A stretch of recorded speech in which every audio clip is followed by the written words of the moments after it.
Hi, everyone. Welcome back to Visions for the Future of Higher Ed. Today, I'm joined by another very special guest. This is Addye Buckley-Brunell, the Associate Vice President and Executive Director of the Center for Career and Professional Development at the University of South Florida. But Addye has an incredible background in career development I want to share with you as well. She's also been the previous Executive Director of Career Development at Boston University, Associate Director of Career Development at Auburn University, and held career counseling positions at a number of other institutions, including the University of Missouri, Washington University, Johnson County Community College, and Missouri State University. Not to mention that Addye actually just completed the AI NACE Boot Camp badge. So some serious background in career education as well as AI development. Thank you so much for being here today, Addye. Thanks for having me. I'm looking forward to asking you some of these questions. I know you've been doing some fantastic work at University of South Florida, but also been contributing in the NACE community forums, insights and ideas you have on career development. So again, thanks for making some time for this today. And the first question I always like to ask guests on this show is, what made you want to get into higher education? How did your journey start, and what's it been like along the way for you, Addye? So I think, like so many others, it made no sense. There was no real rhyme or reason. It's like that chaos theory where, Yes. I went through my bachelor's degree, not really knowing what I wanted to do with that, not really understanding, and coming through early. And so I really kind of had to springboard into what now, and went into then counseling and did mental health counseling and loved it and really enjoyed that. And then, of course, things like the recession hits, and you have lots of unknowns going on. And so that brought me into looking at going into career counseling. And honestly, it was one of those scenarios where I knew I wanted to work with that population age. I really enjoyed that kind of coming of age range and understanding the unique challenges of that. And I loved it in mental health counseling, but then I really found my niche in career counseling when I realized that so much of what we do is really dictated by what we do for a living. And people tend to leave a lot happier in career counseling than they do in mental health counseling, which was Yes. definite added benefit. And in working in this realm, I've just realized a lot of satisfaction in helping people figure out what they want to do and how to get there. And so my road led to higher ed. Ended up doing my PhD in adult education to help supplement that and really making sure that I could put a lot of theory behind what we're doing in addition to practice, and have really loved it ever since. So I really enjoy working in a college setting, and universities are one of those unique environments with such energy and change and innovation that it is incredibly rewarding every day. That is so cool, Addie. And I think some of those core background skills you've developed along the way must be playing a huge role in the work you're doing now. I think having a background in mental health counseling, for instance, is something that I hear many people in career development actually doing supplementary courses, programs, and skill Mhm. development on now. Because like you said, this career development sphere, it brings a lot of things to light. It is such a huge part of what ends up shaping people's lives, and a lot of different kinds of conversations can emerge from there. So I think having that background is lucky for the people who cross paths with you and look for your insights, because it does take a lot of empathy, I find, to help people navigate these transitional periods in life. So that's really interesting to hear. That's kind of where your experience began. Mhm. And I think it's also, again, speaks to kind of the role you can play now as a leader, having been on the front lines. So that's really something I always appreciate seeing, is that that leadership comes from having kind of known what it's like to actually be the one in the counseling sessions as well. So And I I'm think that's excited such a to. great point. I mean, that aspect of empathy and understanding people, of course, helpful in your one-on-one relationships, but so incredibly helpful in leadership capacities because you do have that other context and have a different lens of seeing the people that you work with and helping them develop as well as the students. And I think that's important. Um, I think the other thing you mentioned there already about how your career really does shape your life is something valuable to instill in a team, because sometimes I feel like career developers get forgotten in the sense that it's not always recognized how important this work is. But your career does change where you can live, what kind of life you can provide for your family, what sorts of things you can do for enjoyment. And so it is a critical role, and it's nice to hear you acknowledge that, not only as someone who's been in the field, but as a leader, because I think our teams need to hear that as well. So I think that's a great point as well, Addie. And that really kind of speaks to the theme of this podcast in general, is what I want to be talking about are the stories that give us hope in higher ed, especially right now, while it's a bit of a challenging time. So, one of the other things I was wondering, and maybe I'll take a quick pause before I ask you about this, because I'm actually really also curious about the AI bootcamp badge you just received.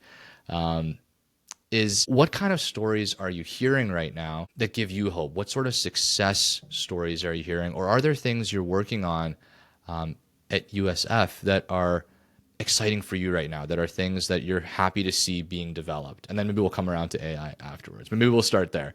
Perfect. So I think the success stories of our students are always so impactful. That's, I think, the most obvious of those areas. We see our students succeeding, they come back and tell us their stories, and those hit us all to the core and is exactly what brings this work relevancy up forth. I think it's important to realize that so much of what we do, we don't hear that outcome. So much of what we do, we don't hear that end result. And we then maybe will hear 5 years later about a success or whatnot. So it's so nice to see those. The great thing about where I am right now is that I get to see that every day in my teams. And so I don't always get to see the one-on-one interactions with students because I'm not meeting with them any longer. But I do get to see those successes of the people I'm building in my teams. And I'm seeing the successes of the people that are a part of student success and across the university. And that's an added level of engagement and appreciation that I'm finding. One of the cool things that we're working on right now and that we're seeing develop more is a little bit more of a lens on career development. I have been in so many institutions, and so much of my experience has been fighting to get a seat at the table to explain why it's important that our students are developing and are working toward that next goal. That it's really rewarding right now to see that people are seeing that. For good and bad, it can be a little bit overwhelming at times. Yes. But we are a little bit more under the microscope right now, and people are actually starting to realize that what we do is important. And so they're putting some aspects to that. Right now, USF decided to focus our Quality Enhancement Plan, or the QEP, for our SAC-COC accreditation process on the career readiness of our students and expanding experiential learning opportunities. And so it's allowed us to kind of take that emphasis, that lens, to be able to magnify the things that we're doing already and really bring them up to scale and allow for us to really showcase the fact that we are doing a lot behind the scenes to help our students get connected with the opportunities that will help them be successful after they graduate. And the fact that that's actually an emphasis of the university really, again, shows the power behind having that seat at the table and how that's going to benefit our students in the long run. And so that's one of those things right now that's really exciting and motivating, and being able to have those conversations across faculty and advisors and administration as well as students is really rewarding right now. Those are the exact kind of stories I'm hoping to hear more about and share, Addie. So thank you for talking a bit about what's happening at USF, because to your point, it's not always the case at institutions that career development has a clear part to play in curriculum. It's not always recognized by students as the valuable resource it truly is. And so to have it be the emphasis of the institution that this is a huge part of what students are looking for support on to take that next step when they leave is exciting to hear. And I think it takes leadership of schools like yours for others to recognize, okay, that's how it can be done. So as you integrate it more into curriculum and programming and some of potentially the mandatory components that a student may go through as they take this student journey, are you seeing any strategies that are helping? Because like you said, it can be challenging, it can be overwhelming, both for the career development team who might not have been part of mandatory programming or some of the integrations happening now. Are you finding strategies that are helping make it easier for career development to take a more focused position in these different institutions? You know, the strategies that we're finding most helpful right now are very multifaceted. So the first one being scalability. We do not have the person power, the manpower, to be able to meet with every student at our university one-on-one. We have over 50,000 students here at USF, and if we're really wanting this to be an intentional part of their experience, we have to figure out how to deliver these services, give this information in a timely way that's part of their experience and not an add-on. And so part of that Yes. aspect of AI that we were just mentioning is part of that. We want to really innovate what we're doing, embed it into their pieces without adding a lot of extra work for them, us, or for the faculty. And so we've done a lot of work to put AI into certain curriculum aspects to allow for more scalability of these resources and services. So that's part of it. The other part is being very collaborative in nature in this. This cannot be done just by a career development unit, a career services unit. We have to work with all the other areas of campus to make this work. And so for this program, we are really working with our Innovative Ed Studios, who is so kind to let me use their studio today, Yeah. to build out curriculum design, making sure that it's really in the foundation of the theories and learning objectives that are in place, building it out in an accessible way using things like Canvas, but also making sure it's incredibly interactive and engaging for our students, because simply having a PowerPoint is not going to do it any longer. So we've really worked with our teams across campus to build out innovative ways of delivering this material. And then, of course, working with our faculty. We have definitely known for a long time that having a top-down approach is not the way this is going to work. We have the buy-in of our president and our provost. We have that support, which is phenomenal. But having that dictate what our faculty are doing is not always the most beneficial way of going about getting that buy-in. And so we've really worked one-on-one with individual faculty, one-on-one with department chairs, and then also with deans to get a full scope of approach, that we are getting the buy-in on each level before we're implementing this information, and giving a lot of support on every one of those levels to showcase why it's important, but also how to do this effectively. And so as we're embedding this into the curriculum, we're getting the faculty buy-in by showing them the respect they deserve of, you are the content experts here. What do your students need? What is it that's unique about your majors and your students that we can bring into this discussion? We're making sure the students are being represented in that experience, so it's not generic. It's not just a, here's how you write a resume. It's, here's how you write a resume for the specific area that you're interested in. And then, of course, we're getting the data points to our deans and our department chairs so that they realize how this is going to move the needle for them and the things that matter for them. So we're really looking at that multifaceted approach there, and ensuring, again, that cross-campus collaboration, innovative aspects, and then the scalability of the resources and the different things that we're doing to make sure that this can be delivered at scale. That makes a ton of sense. And I appreciate you kind of sharing that as a tangible approach, because I have heard many faculty, senior staff feel overwhelmed trying to figure out how to change programming, how to integrate AI into it, and keep things moving forward. And something as simple as setting up one-on-one meetings completely changes the conversation, because now it's a little bit more about what are you doing, where do you think it can help, and less start using AI, because that Totally agree. that can definitely, like you said, be abrasive and not well received. And overwhelming. There's just so Absolutely. much. And our faculty are very stretched. They're doing research and teaching, and there's so many pieces to what they're already doing that adding more on top of it can be just too much sometimes. So having those discussions and showing them specifically about how we're there to help them in that process, I think makes a big difference. Well, it speaks to your leadership as well, Addie, to have gone through here the NACE AI boot camp and to kind of lead by example in terms of learning about AI and what's out there. What was that experience like for you? Oh, that was a really fun boot camp. Okay. I think we're all familiar with some aspects of AI, right? At differing levels. We've been hearing about AI on the career side for a number of years. I was first introduced it more in depth AI with the Deloitte Future of Work initiative that we implemented at Boston University, and that really kind of introduced me much more to it.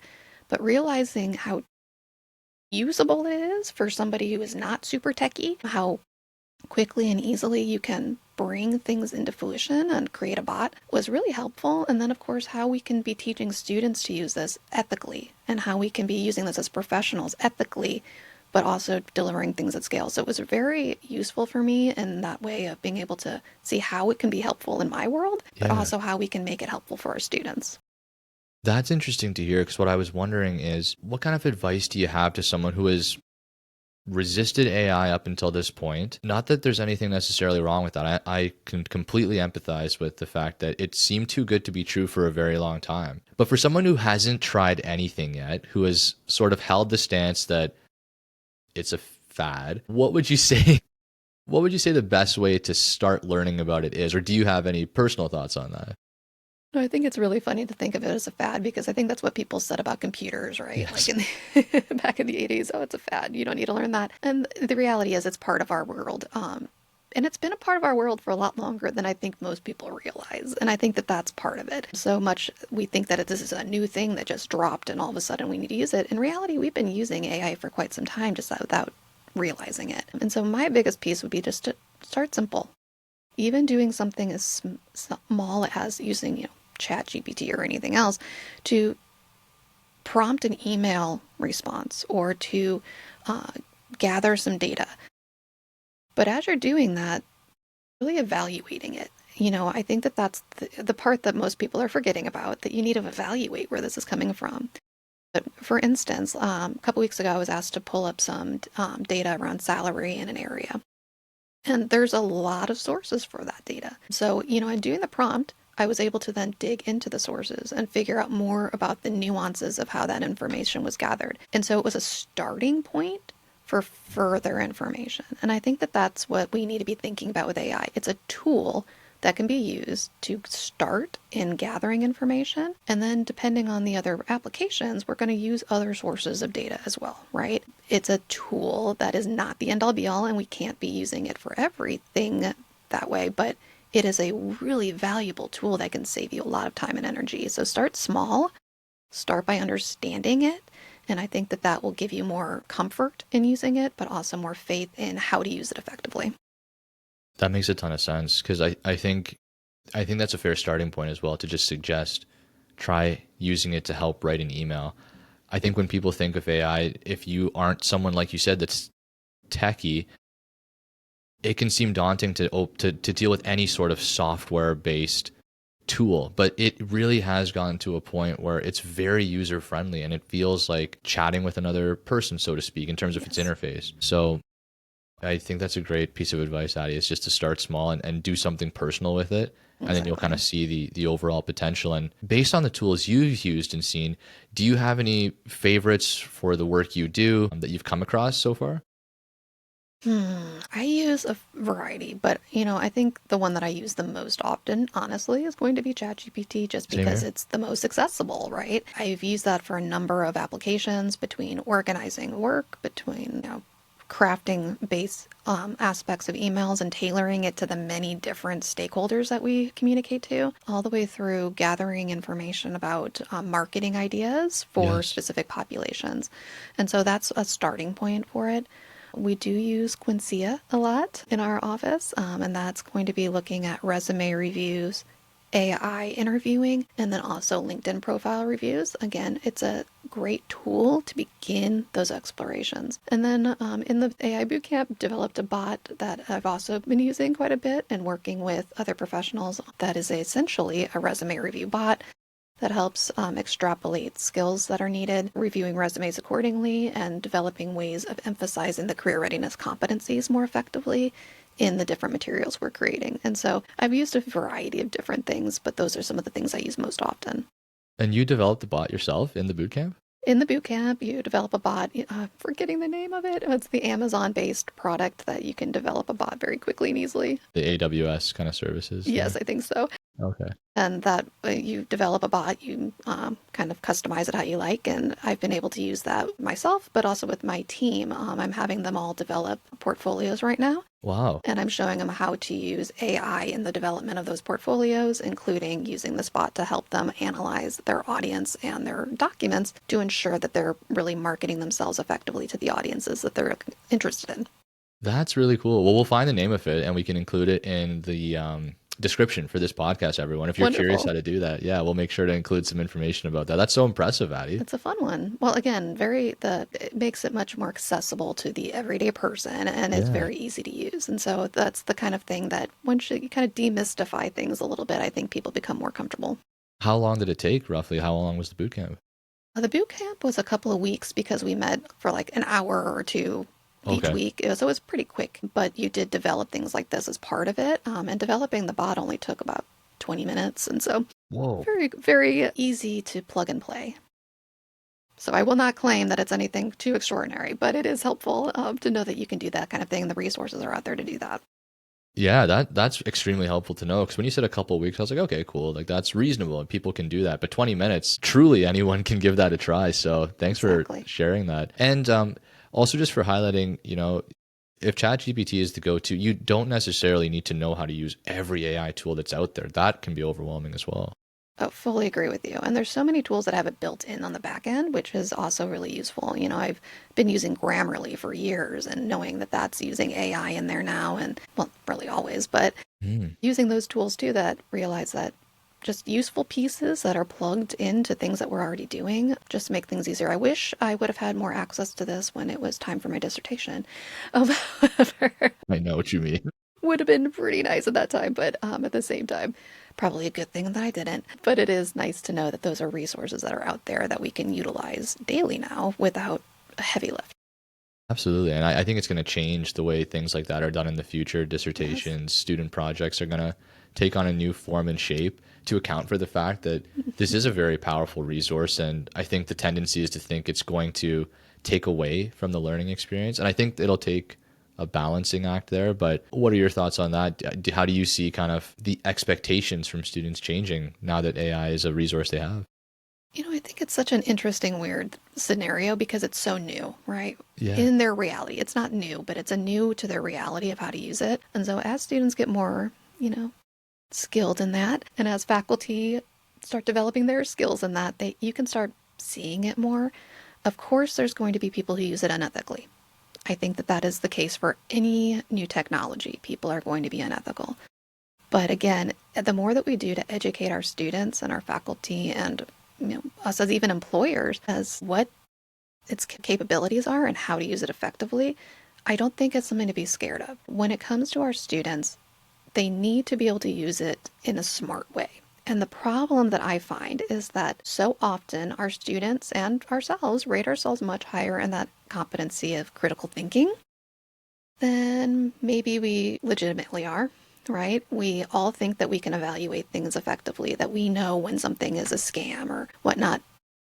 But time and time again, people are falling for the same scams. And time again, we are maybe not evaluating the information that we're receiving in the way it should be evaluated. And so where I see the pitfalls are is when people use things like ChatGPT to write a paper or to compile data or research without evaluating each of those data points or each of those pieces to realize fully what they're actually talking about and if it's an accurate representation of what you're seeing. And the more you kind of evaluate that, the more you realize it's not typically exactly perfect, right? It's not a perfect thing there. And so using it as a tool, but also ensuring that we are using that ability to think critically about what we're doing in conjunction.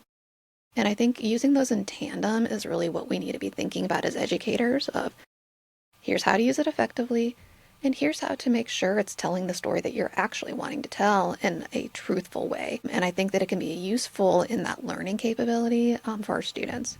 But also realizing that employers use it all the time. They've been using it for a long time for evaluating applicants. The more though that they are recognizing the use of AI in the creation of things like resumes and cover letters though, the more you're seeing the needle flip, where the employers are starting to use it less and less in the evaluation of applicants because they're seeing it used more and more by the applicants. And so the fact that students are using it to apply for positions, I can understand it.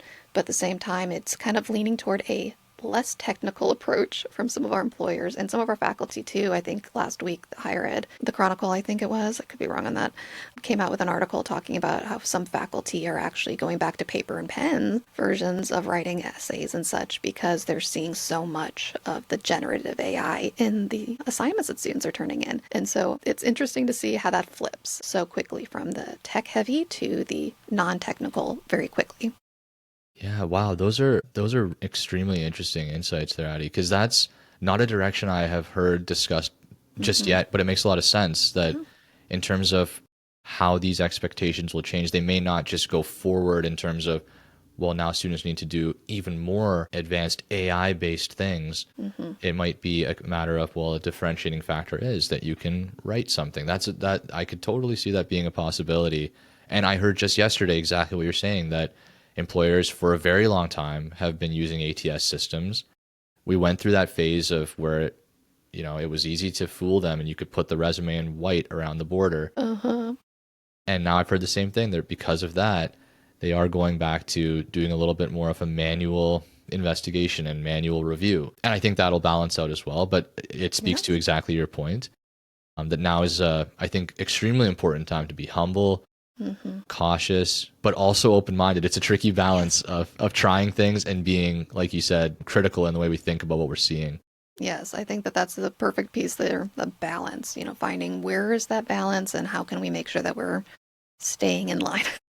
Absolutely. Well, maybe the last, I know I don't have a ton more of your time, but I'm just wondering, as a leader in the space right now, what sort of advice would you give to other leaders that are trying to navigate adopting new technology, keeping in mind that faculty are stretched thin, but are willing to learn? What kind of, words of wisdom or insights or experiences can you share with other leaders that are going through this right now as well? So I think the importance of still being person-centered is really where I'd go with that. Technology is incredibly important, but buy-in to the technology is more important than the technology. We can implement 5 million new systems, but if nobody's using them, there's no point. I think that the best way to really get the buy-in of anyone, whether it be faculty, staff, students, employers, anyone, is really to be looking at how is this going to help you as a person get through your day-to-day and make your life easier. And when you approach things in a way that is saying, I'm trying to help you make your life easier, and here's how that can help, and bring in some of the variety of either data points, but also mix it with the personal stories, helps kind of persuade in a much more effective way for the buy-in elements. And then, of course, being there to actually help in the process. Showing someone something that can make their lives easier is a great start, but actually working with them to actually implement it is the next step. And I know that's not always easy to do, but it is an important step if you want people to actually be using it effectively. I think we found that we were all capable of using online systems and Zoom and all the things when COVID hit, but it took years for people to feel comfortable before COVID hit to get in that space. There were so many reasons why we couldn't work remote, why we couldn't do those things online. And then the necessity bred innovation, right? Now we need to be thinking about innovation, even if it's not a necessity at this moment, but what is going to be the necessity moving forward in the changing world that we're in, and how can we breathe that innovation without it being a overnight change, and being patient with it, but also being encouraging and person-centered and how that's going to be beneficial to all. That's great advice, Addie. And again, I truly respect your leadership approach to this. It's clear you're not just telling your team they need to learn about AI. You are learning about it yourself so that you can be on the ground and help answer those questions and be part of not just suggesting the solution, but actioning it. And I think other leaders watching this, that's a great example to follow. So again, thank you for your time today, Addie. Do you have time for one more question? Or do you have to go? Well, the last, then I'll squeeze this in, is, are there any things you're looking forward to or hoping to see kind of implemented either at USF in the future or that AI will become capable of as time progresses here? Either or, I'd be curious to hear. I would love AI to be able to go through my email. Yes. I hear If it. AI could answer all my emails and respond to those, man, that would make my life a whole lot easier. So I think that that's the kind of stuff. I don't want AI to be doing all my creative stuff. That's the fun stuff. I'm not looking for that. I want somebody to be able to go through my emails and respond to my 5,000 email. Yes, sign me up for that tool as well. I'm right there. I'm like, if you can find that perfect service that will actually email things effectively and go through, I would be all for it. And so I'm looking for that kind of innovation myself. And then I think in my realm, if there was a good AI solution to help people, go through the entire application process smoother and quicker, would be really lovely. It takes a lot of time to tailor documents and apply to 5,000 jobs. And I have not yet found a product that is really great at doing that. But I do think that that's probably coming in the future. And it's something that I think many of us would be welcoming. Of course, you still want to have the personal tailoring and such, but just going through the application process is so time intensive for so many that that would be a nice thing to see happen in the future. Yeah, those I like the sound of those, Addie. That would be fantastic to have something that can help with email and to have something that can truly help with the application process. And it's funny, I can imagine, somewhat immediate defensiveness around, well, we should be responding to emails. But when you think about how long we've been doing that, it's not necessarily a natural process to have to type and respond to emails when we could be having more conversations, if emails were responded to a little bit more automatedly. That's an interesting thought. And I'm sure the system will come out there, and of course it won't be perfect, but at the same time, anything that would help weed through it a little bit would be. I think most of us would agree. We don't have the time to really read through every email that we receive. And if we really wanted to be more intentional and targeted to the emails that are important for us to be able to fully read and evaluate, I think it'd be nice to be able to free up some of our time to do that.